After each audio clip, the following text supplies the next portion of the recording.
especially for one important person that I'm going to share about in a little bit.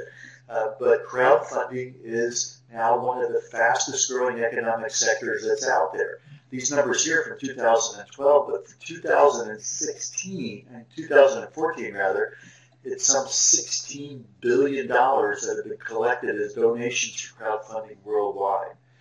Now, over in Europe, banking and financial crowdfunding may be more recognized, but private crowdfunding is something that is very different. And that's what's going to be the focus of our conversation for the next 25 minutes. And I believe after 25 minutes, when you really understand this, you're going to be totally excited. So crowdfunding as a concept, this isn't a new concept. For instance, back in 1885, when the people of France donated the Statue of Liberty to the people of New York, the folks over in New York didn't have the money to be able to actually receive the statue and to build a pedestal to put it up with. And so what they did was they organized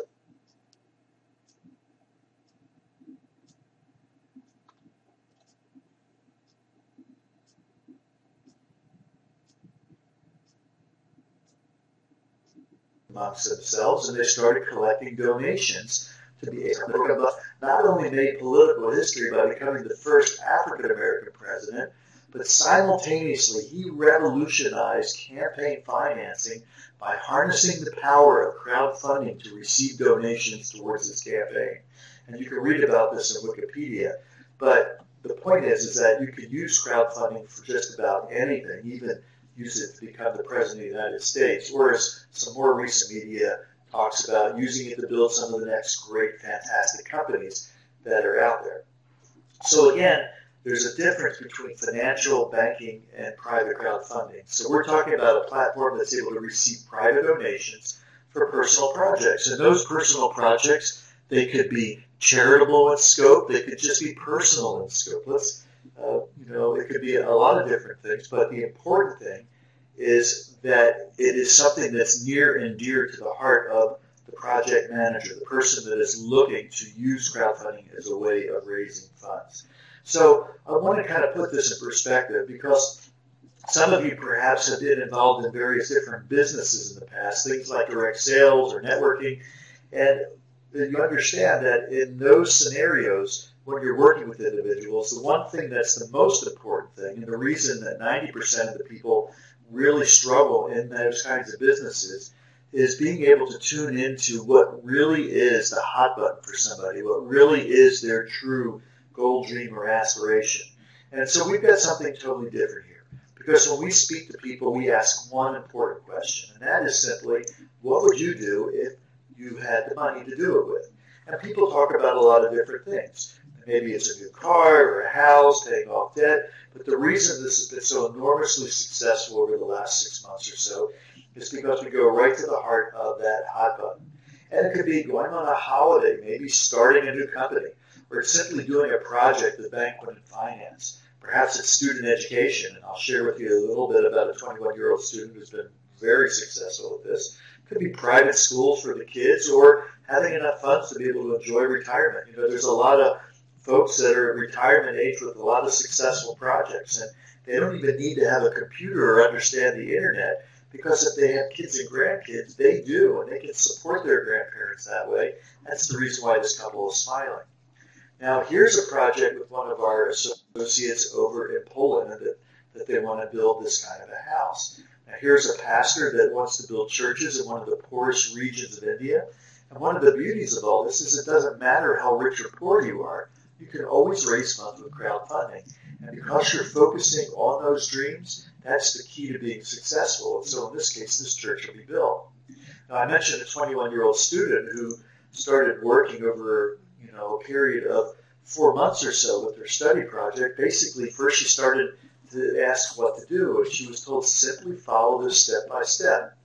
Go ahead and register, and then speak with some of the friends, people that you know, and show them your project and ask that one question. If you had the money, what would you do? And when people start asking questions, don't try and have all the answers. Just say, look, if you're really interested, all you need to do is see this 25-minute presentation. And after 6 weeks, this young girl was able to transfer enough to her bank account to pay her university fees, including having car, apartment, and daily cost of living expenses. So she was very successful, didn't even need the support of her parents. So she is definitely very, very happy. Now here's somebody that didn't start off happy at all. This is a person that lives over in Albia, Sardinia, which is an island off of the coast of Italy. And they had a huge flood and ended up with 1.5 meters of water in their house. And they had no insurance to cover it. And worse, the bank rejected any attempt to increase or extend their loan. Now today he's happy because a friend told him about crowdfunding and he's on his way to rebuild his house. Now here is the project for Peter's wife Irene. And this is kind of an example of a multi-purpose project because they got a few different things that they're doing as far as their project goes. One is they're collecting food to donate it to people in the community that are in need of food. They've done a drive for collecting shoes for children that needed shoes and other different social things, also putting together a mobile facility to be able to go out and help people receive support that are able to get it. They just don't know how to go about doing it. Now I want to scroll down and show something here. I know this is in German, but this is a donate button, particularly through PayPal.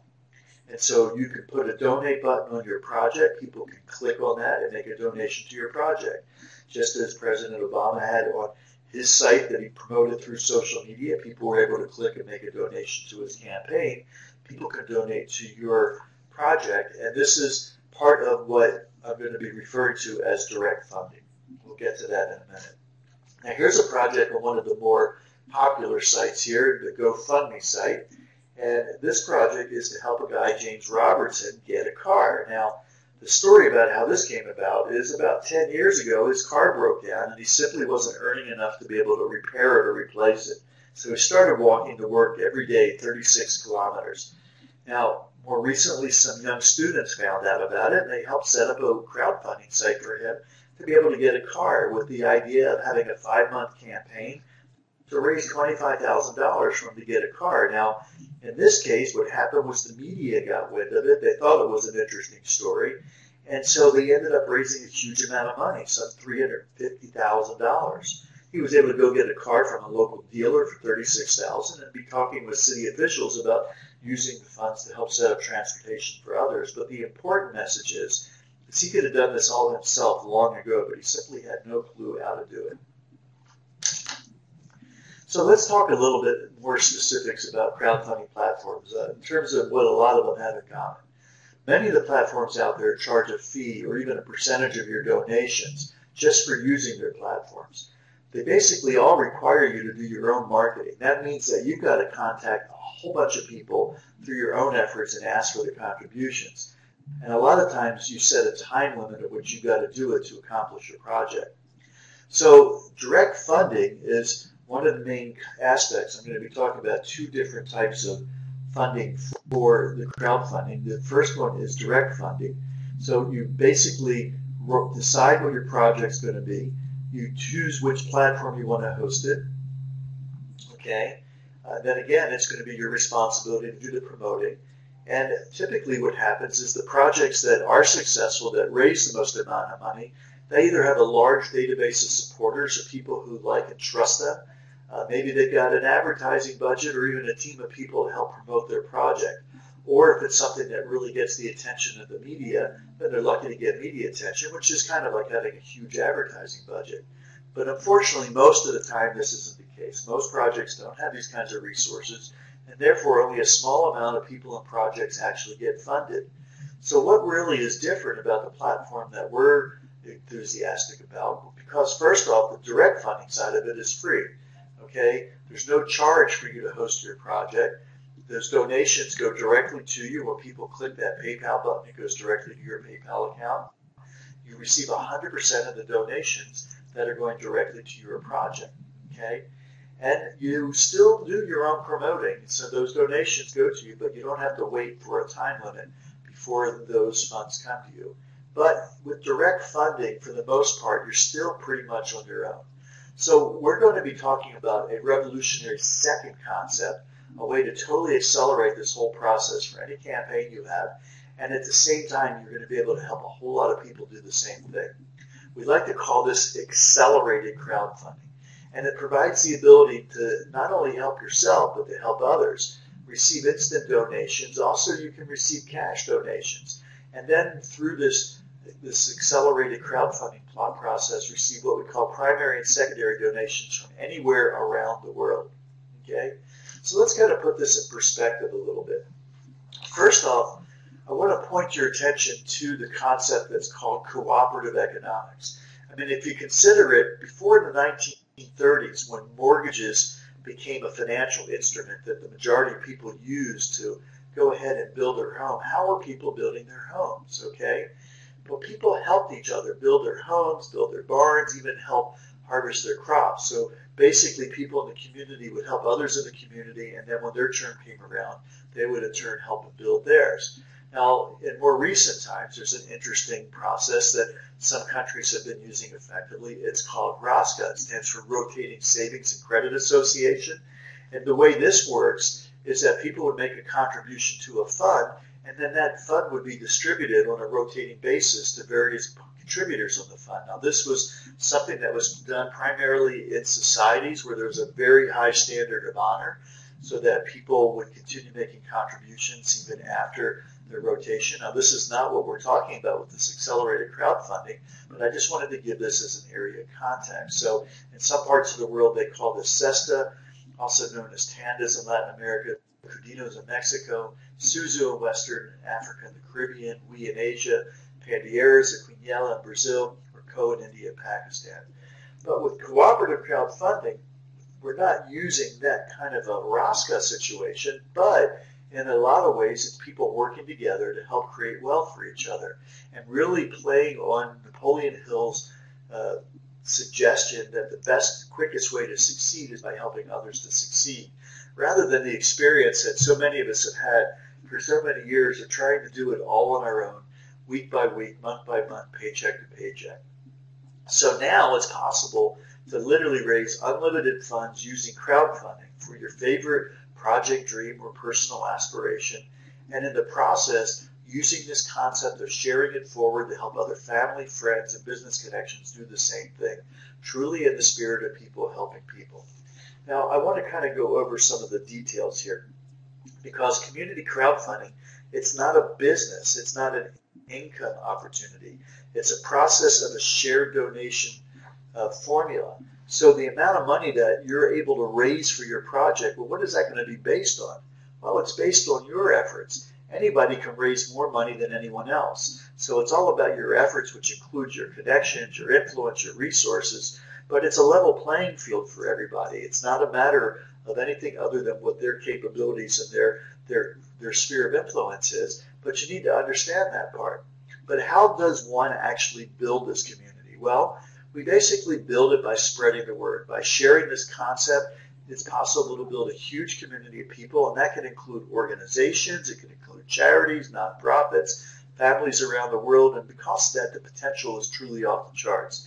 And I hope you'll really catch the vision of this in a few minutes, and I'll give you some examples and a chance to see actually how it flows. But you need to understand that community crowdfunding is referral-based. We spread the word something like this.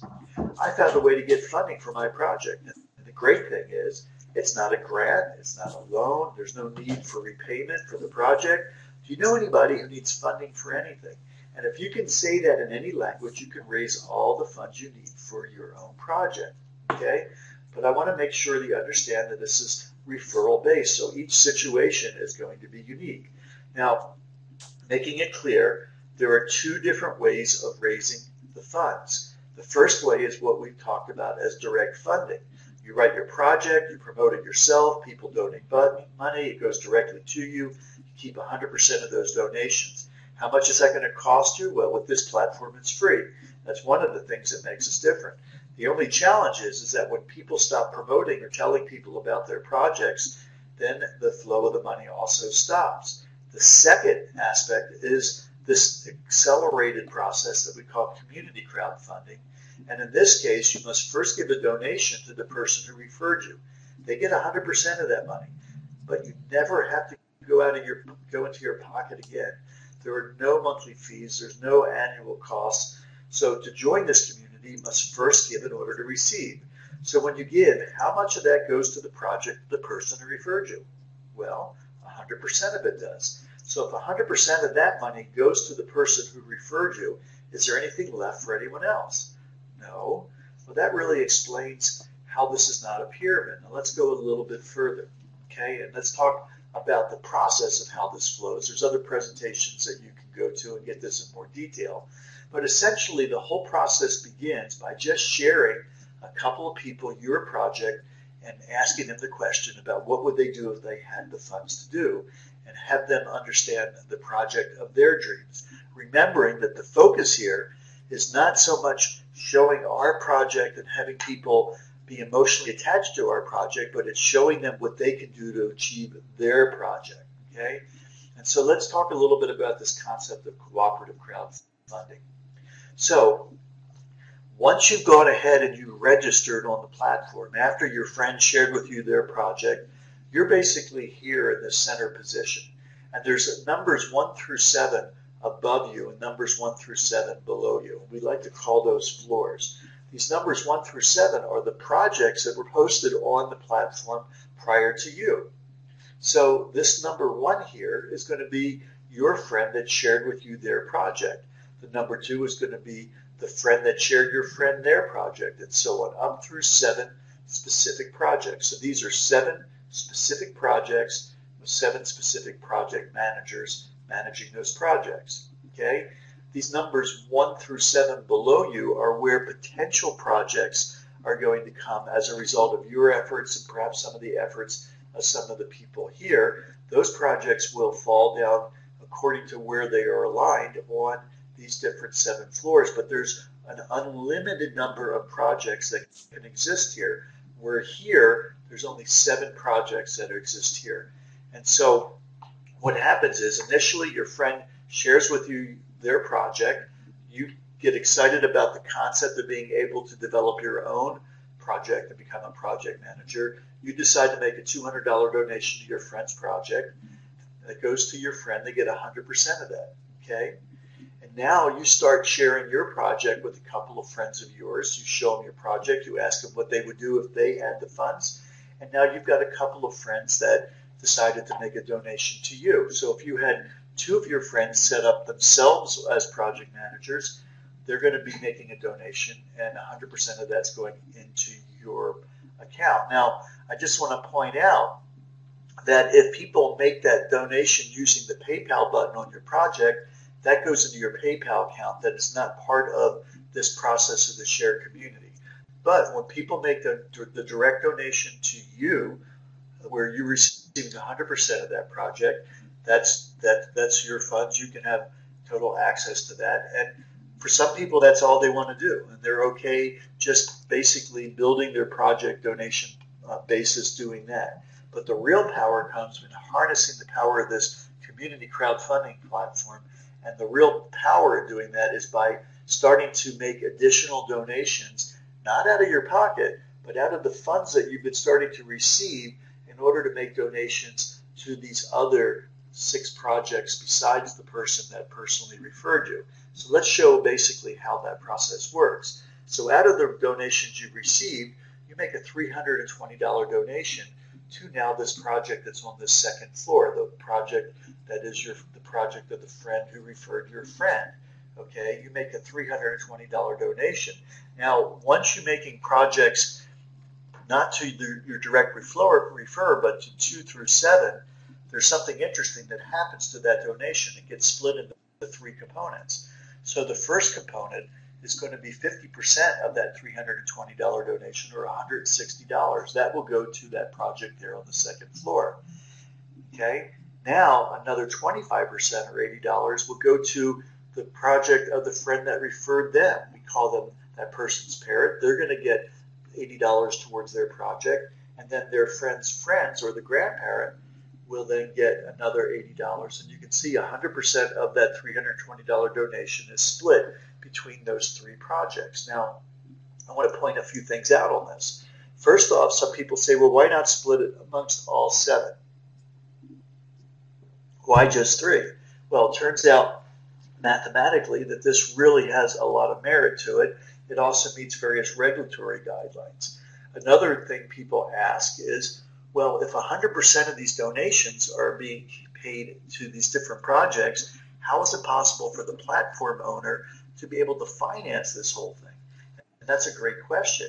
Well, where the funds come for them to finance this is that they've got their own projects on the platform itself, including the entire platform as their project to make a difference in the world by helping people achieve their goals and dreams and aspirations.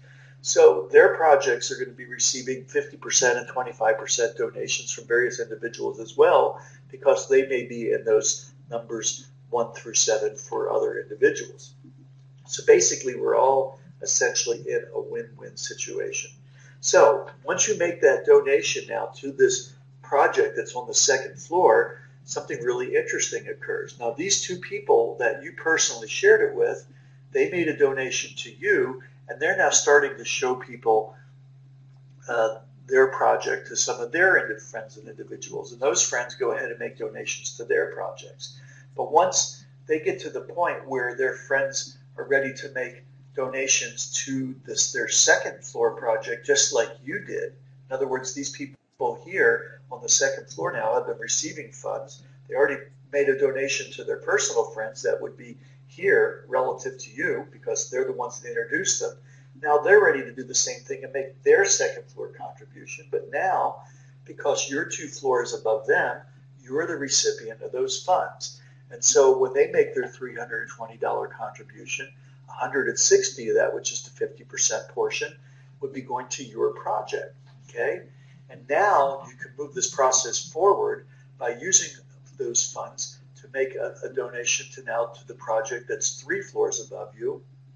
And that opens up the possibility to be receiving donations now from those projects that are ready to make donations 3 floors below you. Again, before somebody's ready to do that, before these people here are ready to make their 3rd floor donation, they must first make their 1st floor donation to the people that referred them. They must make their 2nd floor donation to the people that referred their friends. And now when they're ready to make their 3rd floor donation, your project is the recipient of that. And that's the way this whole process flows.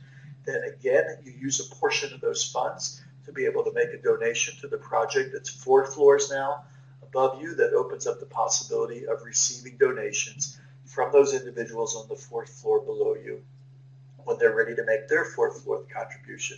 Now again, these numbers are totally unlimited. There could be an unlimited number of people on each one of these floors.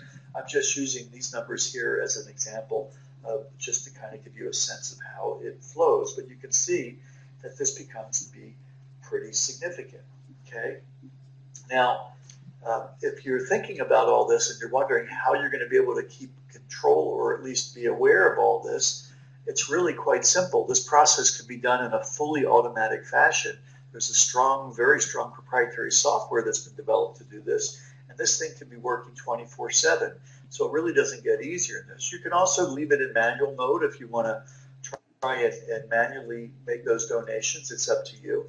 But the process works pretty much on its own. It's just a matter of sharing it with individuals. So it really, really is rather simple. I also want to point something out here because not every project has very lofty aspirations for how much they're looking to receive in funds. Take, for instance, the case of a student that may really just be looking to get an Apple computer for their schoolwork. They go ahead, they see their friend's project, they make a $200 contribution to their friend, they share their project with a few friends, and after a short period of time, they're able to receive enough to be able to fund their Apple computer. Well, they're pretty happy, aren't they? They accomplished their goal. So the key question is this going to be different for each one of us? It's all going to be a matter of what our own dreams, goals, and aspirations are. So let's give the example of Peter and Irene, Team Peter and Irene. Why were they so successful? Well, they heard about this whole platform coming about a year ago. A friend of theirs called them and said, hey, something really amazing is coming. But it was only really at the end of November last year when this was ready to actually begin. And so back then, they went ahead and straight away they registered, they published their own projects. And even before they got their projects fully up and designed, they had already started talking to a couple of people that they really cared about and letting them know about this incredible process of being able to fund their projects. They're people able to fund their own projects, okay? And so they already kind of got them poised to be able to go ahead and have the information that they needed to be able to register and be able to make a donation to the project. And even back then, in late November of 2014, they made a goal amongst themselves that they were going to be able to move through this process over a period of 13 months and fund that 7th floor donations to complete that process. But after 3 weeks, they discovered that it wasn't going to happen in 13 months. Instead, they projected they would be able to do it by the end of February. But it actually happened that they did it at the end of January, 64 days from the time they posted their project to the time that they finished that 7th floor. Well, why was that possible? Well, 2 important points. One is we're not talking about having people begin a business, start a business, selling some good or service in order to eventually profit enough down the road where they can redirect some of the profits from their business into their actual dream. The power of this is that we are focusing from day one on the actual dream, goal, and aspiration that the person wants. Because typically when people are doing these various businesses, they get so wrapped up in the business that the business eclipses everything else, and that becomes their primary focus, and they never get to be able to redirect funds to their dreams. The other thing is we're only talking about a one-time $200 donation. You never have to go and come out of pocket again. There's no fees. There's no annual fees. And so it's a very, very simple, emotionally achievable process of people making a one-time donation to their friend's project. Okay? So the key thing is that you've got to have a project. Okay? If you don't have a project, then nobody can make a donation to it. So it all starts from the moment you register and then post your project, because you cannot start receiving donations before you're able to have your project posted. And when people start receiving those donations coming into their project wallet, they'll be able to transfer them to their project account using either PayPal or a debit card or some other payment processes that are in the work. But you have to understand that these are private donations that are going for your specific project. Okay? Now, I just want to reiterate that we're doing these webinars every Tuesday and Thursday at 9 p.m. in European time, which is the same as 12 noon Pacific Standard Time. Please get back to the folks that shared with you this webinar. Thank them for inviting you to this webinar. This is Jay Michaels here in Arizona, and I wish you huge success with your projects.